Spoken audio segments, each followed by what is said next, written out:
Assalamualaikum warahmatullahi wabarakatuh. Alhamdulillah pada kesempatan hari ini kita masih diberi kesehatan sehingga kita bisa kembali lagi belajar secara online. Hari ini kita akan mengulang kembali pembelajaran ke-11. Ayo kita sholat.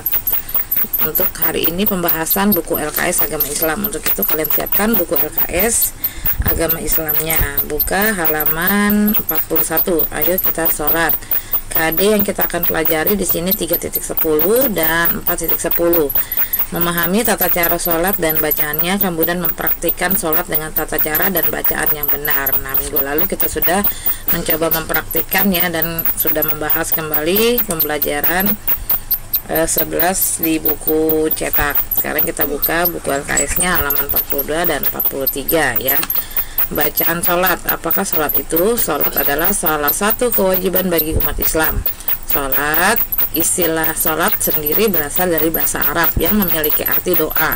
Sedangkan menurut istilah, sholat bermakna serangkaian kegiatan ibadah tertentu, ucapan dan perbuatan yang dimulai dengan takbiratul ihram dan diakhiri dengan salam dengan syarat dan ketentuan tertentu. Sholat harus kita kerjakan karena bermanfaat untuk hidup kita, seperti firman Allah dalam Al-Quran yang artinya, dirikanlah sholat, sesungguhnya sholat itu mencegah dari perbuatan keji dan mungkar, dan sesungguhnya mengingat Allah adalah lebih besar keutamaannya daripada ibadah-ibadah lain. Maksud dari perbuatan keji dan mungkar adalah segala macam perbuatan buruk yang dibenci banyak orang karena merugikan. Contohnya menyakiti orang, mencuri, dan lain-lain. Orang yang rajin sholat lama-lama akan terbiasa melakukan perbuatan yang baik saja dan menjauhi perbuatan-perbuatan buruk. Itulah salah satu manfaat sholat. Karenanya sholat harus dilakukan dengan benar dan rajin. Bacaan dan gerakannya harus benar sesuai yang dicontohkan oleh Rasulullah dan dilaksanakan pada waktunya.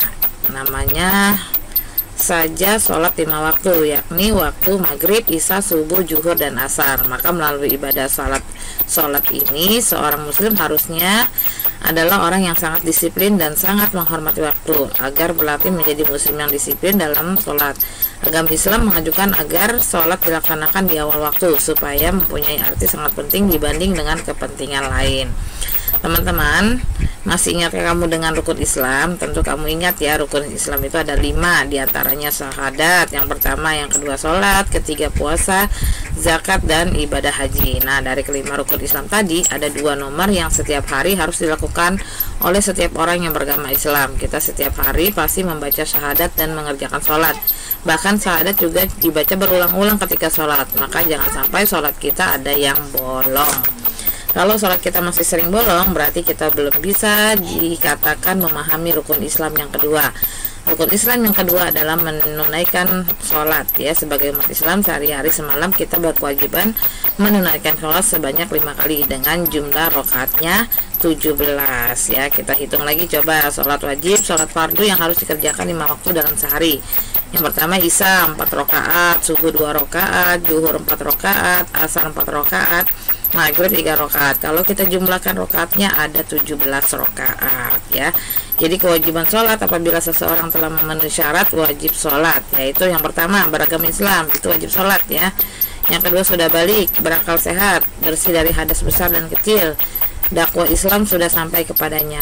Amir mempunyai adik yang masih kecil, tapi meskipun masih kecil ia selalu ikut sholat bersama ayah, ibu, dan Amir. Adiknya melakukan sholat untuk latihan. Kebiasaan sholat harus ditumbuhkan sejak kecil agar nanti dewasa terbiasa mengerjakan sholat. Adapun macam-macam bacaan sholat, yang pertama niat, kemudian doa iftitah, kemudian baca Al-Fatihah, surah pendek ya, kemudian bacaan ruku, i'tidal, bacaan sujud, duduk di antara 2 sujud, tasyahud awal, tasyahud akhir, dan salam ya. Yang B, lanjut ke praktik sholat, gerakan dan bacaan sholat fardu. Yang pertama niat dulu ya, niat sholat apa ya. Kemudian takbiratul ihram dengan cara mengangkat kedua tangan ya, bersedekap, tangannya ditaruh di atas perut sambil membaca doa iftitah ya. Kemudian ruku, membaca doa 3 kali ya dengan posisi seperti ini. Yang selanjutnya i'tidal ya, bangun dari ruku, kemudian sujud, ini gerakannya. Kemudian duduk di antara dua sujud ya sambil membaca, duduk tasyahud awal dan duduk tasyahud akhir. Kemudian doa, sholawat ya, dan terakhir adalah salam ya. Nah, ini kalian sudah praktekkan. Untuk kalian jangan hanya gerakan saja yang dihafalkan ya, bacaannya juga harus dihafalkan sedikit demi sedikit. Oke, untuk latihan kamu coba kerjakan uji pemahaman pembelajaran halaman 49, kemudian halaman 50, 51 ya, bagian A, B, C, dan yang terakhir halaman 52 pembahasan budi pekerti ya. Coba kalian isi dengan sejujurnya. Oke, untuk pembahasan pembelajaran 5 atau pembelajaran 11 ya selesai. Ibu ucapkan selamat pagi dan semangat pagi. Wabillahi taufiq wal hidayah. Wassalamualaikum warahmatullahi wabarakatuh.